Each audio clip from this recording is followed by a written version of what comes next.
इस बार भी बेटी। सोनिया प्रेग्नेंट थी, लेकिन प्रेग्नेंट होने के बाद भी सोनिया हमेशा चिंता में रहा करती थी, क्योंकि उसको ऑलरेडी एक बेटी थी और उसके ससुराल वाले इस बार बेटी नहीं बेटा चाहते थे। ऐसे ही एक दिन सोनिया अपने कमरे में बैठी आराम कर रही थी। तभी वहां उसकी सास कुंती उसके पास आती है और उससे कहती है, बेटा तू यहाँ अकेली क्यों बैठी हुई है?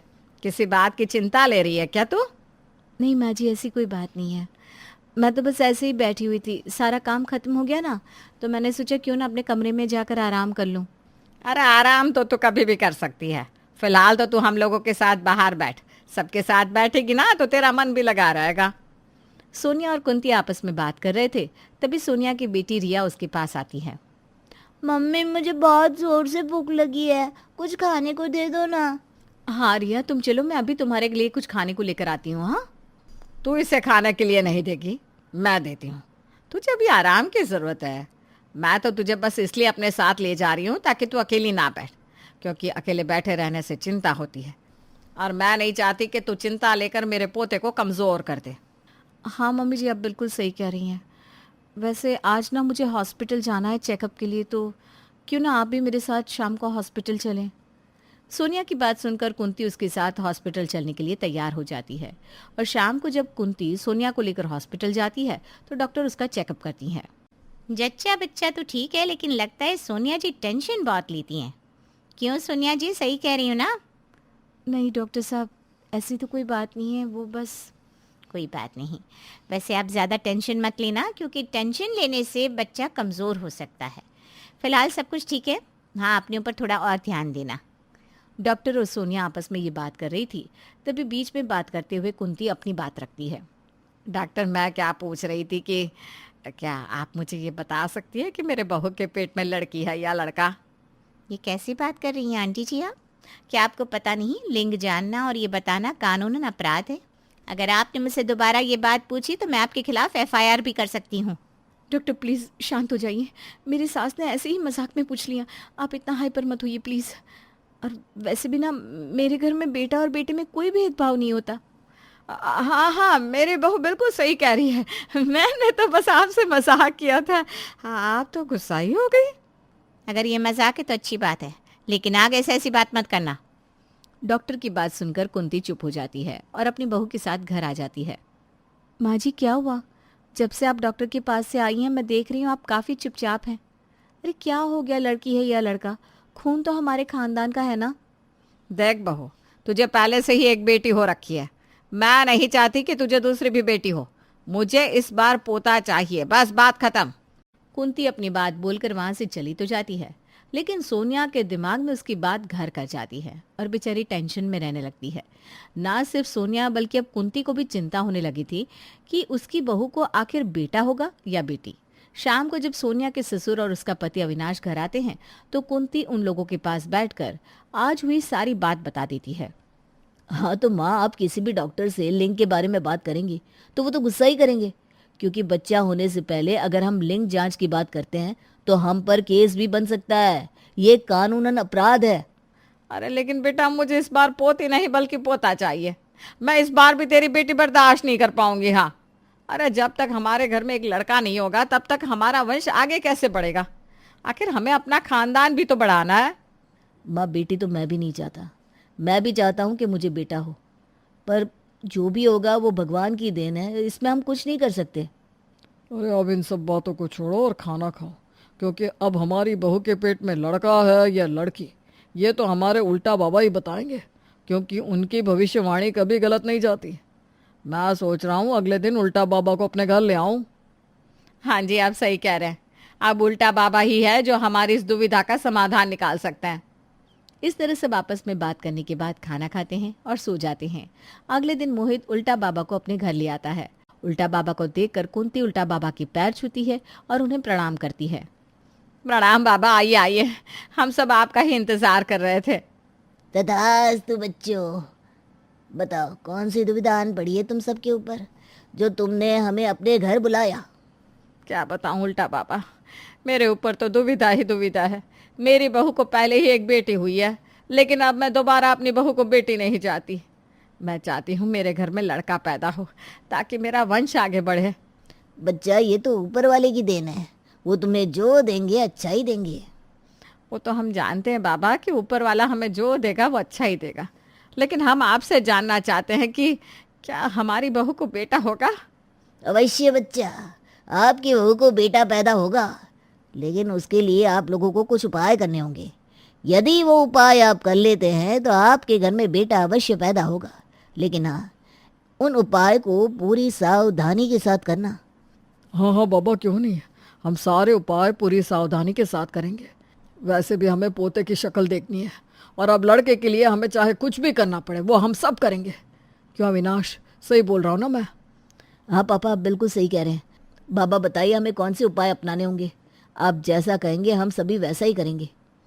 अविनाश की बात सुनकर उल्टा बाबा अपना हाथ उठाते हैं। ओम नमो नमो भगवते नमः। अविनाश बच्चा, अगर तुम्हें बेटा चाहिए तो तुम्हें अगले 2 महीने उल्टा चलना होगा, सर नीचे पैर ऊपर करके। ये क्या बोल रहे उल्टा बाबा? भला कोई इंसान सर नीचे पैर ऊपर करके कैसे चल सकता है? बिल्कुल चल सकता है बच्चा, देखो मैं तुम्हें बताता हूँ कि इंसान ऐसे कैसे चलता है। इतना बोलकर उल्टा बाबा अपने हाथों के बल खड़ा हो जाता है और थोड़ी देर चलकर दिखाता है। ये देखकर सभी की आंखें फटी की फटी रह जाती है। देख लिया, जिस तरह से हम चल रहे हैं ठीक वैसे ही तुम भी चल सकते हो, इसलिए ज्यादा सोच विचार मत करो।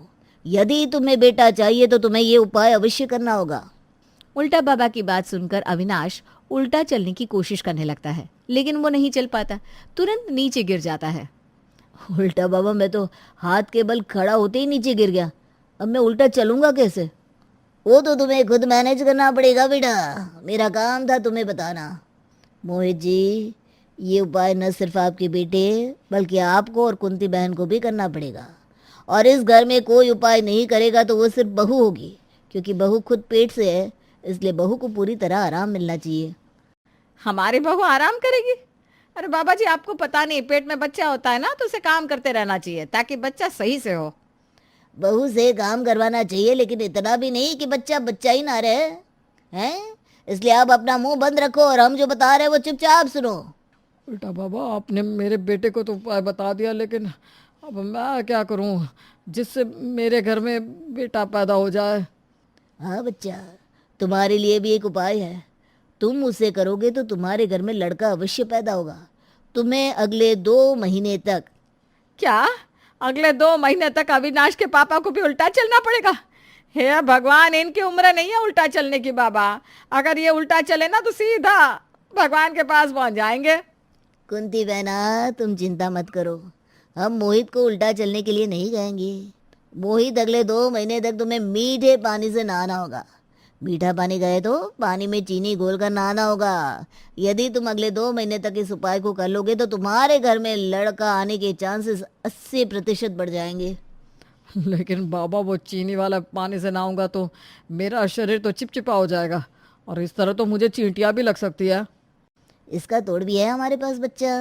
हर दूसरे दिन तुम सादे पानी से स्नान कर लिया करना। इससे ना तो तुम्हारे शरीर पर चींटी लगेगी, ना ही तुम्हारा शरीर चिपचिपा रहेगा। उल्टा बाबा की बात सुनकर मोहित चुप हो जाता है और ना चाहते हुए भी वो इस उपाय को करने के लिए राजी हो जाता है। कुंती बहना, अब बारी है तुम्हारी। तुम अत्याधिक बोलती हो, इसलिए सबसे पहले तुम्हें बोलना कम है ताकि इस घर में शांति का माहौल बना रहे। और दूसरी बात, तुम्हें अगले 2 महीने तक अपनी बहू के लिए खाना बनाना होगा और उसे वही खिलाना होगा जो उसकी इच्छा होगी। अरे लेकिन बाबा। बोलना नहीं, ज्यादा बोलना नहीं है, इस बात पर अमल करो, जाओ। यदि ये उपाय कर लिया तो तुम्हारे घर में बेटा ही जन्मेगा। जी बाबा, जैसा आप कहे वैसा ही होगा। ठीक है, तो अब हम चलते हैं। तथास्तु। इस घर में शांति का माहौल हमेशा बना रहे, हमेशा खुशियों का आवागमन रहे। इतना बोलकर उल्टा बाबा वहां से चले जाते हैं, जिसके बाद सोनिया तो आराम से बैठी रहती, लेकिन उसके घर में अब सभी लोग वैसा ही करते जैसा उल्टा बाबा बोलकर गए थे। अविनाश उल्टा चलने की कोशिश कर रहा था, लेकिन बार बार गिर पड़ता। अविनाश जी, रहने दीजिए ना, अगर आप उल्टा नहीं चल पा रहे हैं तो क्या जरूरत है उल्टा चलने की? नहीं सुनिए, मैं उल्टा चल कर रहूँगा, और वैसे भी ये सब मैं अपने लिए या तुम्हारे लिए नहीं बल्कि हमारे होने वाले बच्चे के लिए कर रहा हूँ। अविनाश एक बार फिर उल्टा चलने की कोशिश करता है, पर एक बार फिर वो नाकामयाब हो जाता है। अविनाश और सोनिया आपस में बात कर रहे थे, तभी वहाँ कुंती आती है और अपनी बहू से कहती है, बहू तुझे खाना है तो बता दे मुझे, मैं तेरे लिए बना दूंगी। मम्मी जी रहने दीजिए ना, मैं बना दूंगी खाना। आप मुझे बता दीजिए बनाना क्या है, मैं बना देती हूँ। अरे नहीं नहीं नहीं बहू, तू कुछ नहीं करेगी। अगर उल्टा बाबा ने तुझे आराम करने के लिए कहा है तो तू सिर्फ आराम ही करेगी, इसलिए तू मुझे बता क्या खाना है, मैं अभी बना दूंगी। इतना बोलकर सोनिया अपनी सास को फिलहाल के लिए चाय बनाने को कहती है। इस तरह कुंती अपनी बहू की हर बात मानती। वहीं अब मोहित भी चीनी वाले पानी से नहाने लगता है। अरे अविनाश की अम्मा देखो तो ज़रा, मेरा शरीर कैसे चिपचिपा हो रहा है इस चीनी वाले पानी से नहाने की वजह से। हाँ, मैं तो ज़्यादा बोलने के लिए मना किया हुआ है, वरना मैं आपको याद दिलाती कि बाबा ने आपको क्या कहा था। इस तरह समय गुजरता है और गुजरते समय के साथ वो लोग वही करते हैं जैसा उनके उल्टा बाबा ने कहा था। और अब तो सोनिया को भी ये सब देखने की आदत हो गई थी। समय गुजरता है और गुजरते समय के साथ सोनिया को लेबर पेन शुरू होता है। सभी लोग सोनिया को तुरंत अस्पताल ले जाते हैं और कुछ देर बाद डॉक्टर अपने हाथ में एक बच्चा लिए बाहर आती है और कुंती के हाथ में थमाकर कहती है, बहुत बहुत बधाई हो कुंती जी, आपको पोती हुई है। डॉक्टर की मुंह से पोती का नाम सुनते ही मानो कुंती के पैरों तले जमीन खिसक जाती है और वो बच्चे की शक्ल देखकर दुखी होते हुए कहती है, हे भगवान, हमने लड़के की मांग करी थी लेकिन यहाँ तो एक बार फिर से लड़की हो गई। हमने बेटी की चाह में न जाने क्या क्या टोटके आजमाए, लेकिन हमें मिली क्या, बेटी। भाग्यवान, अब हम कर भी क्या सकते हैं, आखिर ये भी तो हमारा खून है, इसे हम ऐसे ही छोड़ तो नहीं सकते। हाँ जी, आप बिल्कुल सही बोल रहे हैं, लेकिन मुझे तो उल्टा बाबा के ऊपर बहुत गुस्सा आ रहा है। उनको तो मैं उन्हीं के आश्रम में जाकर अच्छे से समझाऊंगी। इतना बोलकर कुंती अपनी पोती की तरफ देखने लगती है। कुछ समय बाद सोनिया डिस्चार्ज होकर अपने घर चली जाती है, जिसके बाद कुंती, मोहित और अविनाश तीनों ही उल्टा बाबा के आश्रम जाते हैं। जय हो उल्टा बाबा की। बाबा, आपने जो जो टोटके हमें बताए थे, हम सभी ने वो पूरी विधि अनुसार किए और आपको बता दे कि हमारी बहू को बच्चा भी हो गया। अरे वाह, ये तो बहुत खुशी वाली बात है। कहाँ है हमारी मिठाई? मिठाई लेकर आई हो ना कुंती बहन, या नहीं? मिठाई तो नहीं, लेकिन आपके लिए अच्छे अच्छे शब्द जरूर लेकर आए।